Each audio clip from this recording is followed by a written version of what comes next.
मैं जानना चाहता हूं इनको क्या मिला, क्या है इनको भाई। इधर बुलाते हुए नरेंद्र मोदी को साथ खड़ा करना था मोहम्मद बिन सलमान ने, साथ खड़ा करना था मोहम्मद बिन सलमान ने, ठीक है, अपने साथ दाएं बाजू पे। एक खबर की तरफ आता हूं जिसने खासा परेशानी पैदा कर दी है। इस तस्वीर में अगर आप देखें तो शहबाज शरीफ साहब आपको नजर नहीं आएंगे, उन्होंने पीछे खिलारता है। और उनका जो सबसे बड़ा मेडल है शेख जायद मेडल, वो मोदी साहब को दे रहे हैं। क्यों? क्योंकि उनको पता है कि नरेंद्र मोदी की मार्केट वैल्यू क्या है। नरेंद्र मोदी की मार्केट वैल्यू ये है कि वो $4 ट्रिलियन की जीडीपी है। मेरे ख्याल में ये बहुत बड़ा स्टेप है। मैं हैरान हो गया हूं कि ऐसा स्टेप इन्होंने लिया और इन रिटर्न आपको क्या मिला। मैं जस्ट आपको इसके मीनिंग होते हैं, सिग्निफिकेंस होती है, ठीक है, और मीनिंग एंड सिग्निफिकेंस समझी जाती है कि इसका क्या मतलब है। हमें बताया गया है कि वेयर डू यू, आपकी वैल्यू कितनी है। सऊदी अरब में गिरफ्तार 4,000 पाकिस्तानी शहरियों को रवा माह डिपोर्ट करने का अमल शुरू हो जाएगा। क्या ये हमारी डिप्लोमेसी की नाकामी नहीं है? ये हमारी फॉरेन पॉलिसी की नाकामी नहीं है? क्यों हमारे प्राइम मिनिस्टर को पीछे लाइन में खड़ा गया? हम तो बड़े चैंपियन है फलस्तीन के। यूएई के अंदर होने वाले क्राइम्स में 50% क्राइम का जो ताल्लुक है वो पाकिस्तानियों से होता है। मतलब अगर 100 क्राइम्स दिन में होते हैं तो 50 क्राइम सिर्फ और सिर्फ पाकिस्तानी करते हैं। उन्होंने पीछे खड़ा कर दिया, उन्होंने कहा भाई आपका क्या है, हम तो आपको तो जब मर्जी पैसे दे के बुला लें। सबसे पहले मैं तबसरा करना चाहता हूं इस तस्वीर का। इस तस्वीर में अगर आप देखें तो शहबाज शरीफ साहब आपको नजर नहीं आएंगे। मैं आपको थोड़ा सा इस पर तबसरा करता हूँ, वो मोबाइल से मैं शायद बेहतर जिसे कहते हैं ना अच्छे तरीके से बता सकता हूँ आपको कि इस तस्वीर में मोहम्मद बिन सलमान जो हैं उनके साथ खड़े हैं कतर के अमीर, उनके राइट साइड पे जॉर्डन के खड़े हैं किंग अब्दुल्ला, फिर प्रेसिडेंट सीसी, बशार अल असद, उसके साथ जो है फ़लस्तीन के सदर हैं, साथ आई थिंक मोरक्को के हैं, आई डोंट नो नेक्स्ट कौन है, मालदीव्स के प्रेसिडेंट मौजू फर्स्ट लाइन पे खड़े हुए हैं। फर्स्ट लाइन में मालदीव्स के प्रेसिडेंट मौजू खड़े हुए हैं, ठीक है जी। और अगर on the left of the prime minister Mohammed bin Salman जाएं तो कतर के अमीर हैं, टर्की है, आई थिंक अजरबैजान के प्राइम मिनिस्टर हैं, and then there are other central Asian and then Africans and then Pakistan is a इतनी बड़ी न्यूक्लियर आर्म कंट्री, उन्होंने पीछे खिलारता है। हम ये बात करते हैं ना जी, एक न्यूक्लियर आर्म कंट्री है, अरब वर्ल्ड को अक्सर हमारी ज़रूरत पड़ती रहती है, उन्होंने पीछे खड़ा कर दिया। उन्होंने कहा भाई आपका क्या है, हम तो आपको तो जब मर्जी पैसे दे के बुला लें। $4 अरब, $5 अरब, $10 अरब की आपको ज़रूरत रहती है, क्या करें हम आपके साथ। क्यों हमारे प्राइम मिनिस्टर को पीछे लाइन में खड़ा गया? हम तो बड़े चैंपियन है फ़लस्तीन के। अच्छा, फॉर एग्जांपल ये अरब समिट भी है, अरब इस्लामिक समिट है, मालदीव्स के प्राइम मिनिस्टर मौजूद फर्स्ट लाइन पे है, टर्किश प्रेसिडेंट उनके साथ खड़े हुए हैं, सेंट्रल एशियन ममालिक खड़े हुए हैं। मैं इसको भी मान लूँ कि जी अरब ममालिक को पहले तरजीह दी गई है, तरजीह जो है ना वो ताकतवर को दी जाती है, अरब नॉन अरब को नहीं दी जाती। अब हम पिछले 1.5 साल से जनाब सर पे हमने हर चीज़ उठाई हुई है, ठीक है।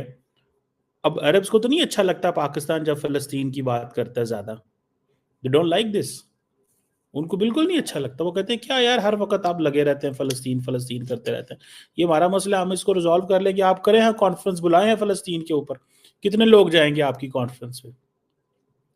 अगर हमसे ये क्यों कहे कि आप अपनी कॉन्फ्रेंस बुलाएं फ़लस्तीन के ऊपर, गजा के ऊपर, हम देखते हैं अरब वर्ल्ड में से कौन आता है और किस लेवल की अटेंडेंस होगी, हम बताते हैं आपको, कोई अटेंडेंस नहीं होगी।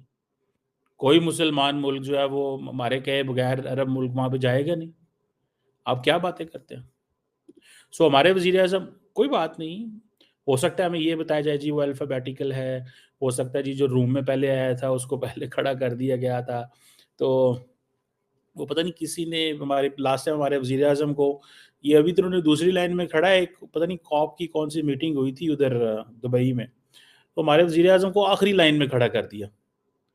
तो वो किसी ने कहा कि यार ये क्या है, मुझे कोई इतराज़ नहीं है आखिरी पहली लाइन, मैं जस्ट आपको इसके मीनिंग होते हैं, सिग्निफिकेंस होती है, ठीक है, और मीनिंग एंड सिग्निफिकेंस समझी जाती है कि इसका क्या मतलब है। हमें बताया गया है कि वेयर डू यू, आपकी वैल्यू कितनी है। हमने तो गजा के ऊपर क्या नहीं किया, फलस्तीन के लिए क्या नहीं किया, ठीक है। इधर बुलाते हुए नरेंद्र मोदी को साथ खड़ा करना था मोहम्मद बिन सलमान ने, साथ खड़ा करना था मोहम्मद बिन सलमान ने, ठीक है, अपने साथ दाएं बाजू पे। क्यों? क्योंकि उनको पता है कि नरेंद्र मोदी की मार्केट वैल्यू क्या है। नरेंद्र मोदी की मार्केट वैल्यू ये है कि वो $4 ट्रिलियन की जीडीपी है। उनकी मार्केट वैल्यू ये है कि उसके पास कुछ 600-700 अरब डॉलर फॉरेन एक्सचेंज रिजर्व पड़ा है, जब मर्जी जैसे मर्जी वो अपनी ट्रेड करे, ठीक है ना जी, जब मर्जी जैसे मर्जी करे,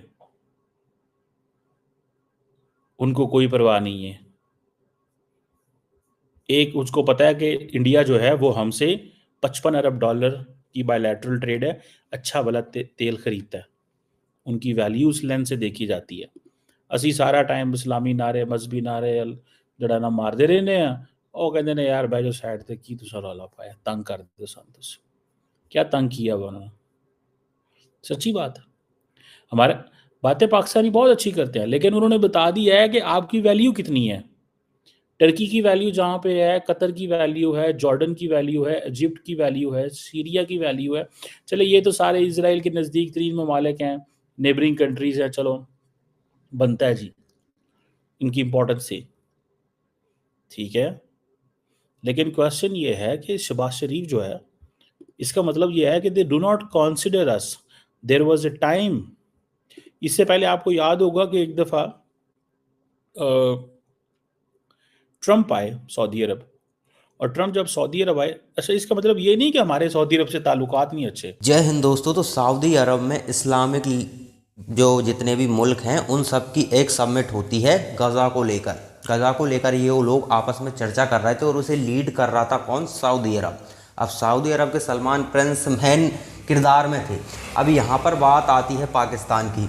पाकिस्तानी मीडिया कह रहा है कि अगर नरेंद्र मोदी होते तो उन्हें फ्रंट पर रखा जाता, हमारे प्राइम मिनिस्टर को साइड में कर दिया। अब मुझे ये समझ में नहीं आता कि नरेंद्र मोदी और पाकिस्तान के प्राइम मिनिस्टर का कोई कंपैरिजन है। हमारे यहाँ किसी गांव का सरपंच भी उससे ज़्यादा बुद्धिमान होगा। अगर गांव का सरपंच भी लुटेरा है उसके तो उससे ज़्यादा गांव का सरपंच लूट लेगा। अब आप बताइए कि किसकी तुलना किससे ये लोग कर रहे हैं, कल्पना भी नहीं कर रहा है भाई। भारत की बात अलग है, भारत का अगर वहाँ पर जाता है किसी भी समिट में कहीं भी, तो जगह स्पेस आपकी पावर के हिसाब से मिलती है। अमेरिका के राष्ट्रपति को आप बुलाइए, छोटे छोटे अफ्रीकी देश बुला लें और उसे पीछे खड़ा कर दें, ऐसा संभव है? कभी असंभव है, ये तो हो ही नहीं सकता। पीछे तो वही खड़ा होगा जिसकी वैल्यू नहीं होगी। जो पावरफुल लोग लीडर हैं, पावरफुल देश चला रहे हैं, वो आगे ही खड़े होते हैं। तो प्रधानमंत्री नरेंद्र मोदी वहाँ पर होते, मान लीजिए, होना तो नहीं था क्योंकि इस्लामिक मुल्कों का ये वो थी, क्योंकि इजराइल जिस तरह से फैल रहा है तो ये सब मिलकर सोच रहे हैं कि कुछ किया जाए। हालांकि कुछ कर नहीं सकते क्योंकि इजराइल किसी से भी लड़ने के लिए तैयार है। और ये देश जानते हैं कि गाज़ा में खंडर बन जाएँ, लेबनान में खंडर बन जाए, वो अलग बात है, लेकिन इनके देश पर अगर खंडर बनना शुरू हुए तो इनकी बैंड बज जाएगी। इनका ट्रैक रिकॉर्ड यही रहा है कि आतंकियों को कहीं दूसरी जगह बिठाओ, वहाँ पर बस्तियाँ बसाओ, ताकि वो आतंकी उनको शील्ड की तरह इस्तेमाल कर सके और अपना काम निकाल सके, किसी पे भी हमला करवाना हो, ताकि विक्टिम कार्ड खेलने में आसानी होगी। अब मान लीजिए गज़ा में आम लोग नहीं होते, सिर्फ आतंकी होते, तो 2-4 दिन का समय लगता इजराइल को, एक तरफा बम्बार्डमेंट कर देता, पूरा खेल ख़त्म कर देता, जो कुछ भी वहाँ पे था सब साफ हो जाता।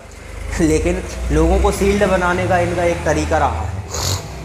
अब ये लोग क्या कर रहे हैं कि मीटिंगें कर रहे हैं सभी देश मिलकर के, क्या किया जाए। ईरान भी कह रहा है सब एक हो जाओ। हालांकि ये लोग जानते हैं कि इजराइल से अगर ये लोग लड़ते हैं तो इनको चारों तरफ से मुसीबत खड़ी हो जाएगी। देखिए सऊदी अरब और यूएई की सुरक्षा कौन करता है? अमेरिका। नहीं तो ईरान तो इनको बहुत पहले से पेलने के लिए तैयार बैठा है। तो ये तो सुरक्षा पर, जिसकी सुरक्षा पर ये लोग निर्भर हैं, उसके पार्टनर के खिलाफ कभी नहीं जा सकते। अमेरिका के खिलाफ ये लोगों का जाना संभव नहीं है।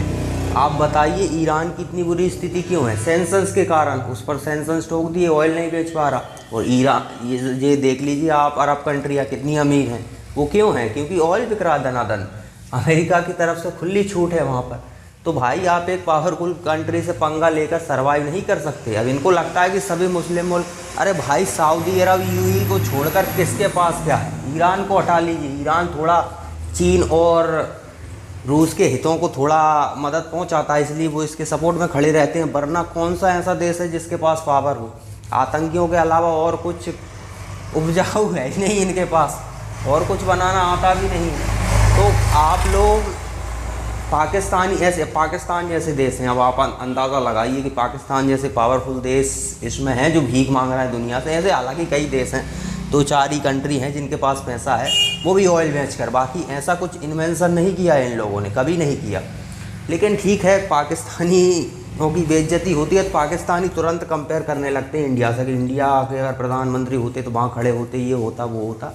तो आपके देश की स्थिति देखिए, हमारा जितना फॉरेन रिजर्व है ना, उससे आधी आपकी जीडीपी है, टोटल अर्थव्यवस्था है आपकी। और आप कंपेयर कर रहे हो नरेंद्र मोदी कहाँ 4 ट्रिलियन की इकॉनमी और कहाँ 400 बिलियन की इकॉनमी, मतलब कल्पना से ही परे जो चीज़ होती है वो आप कंपेयर कर रहे हो।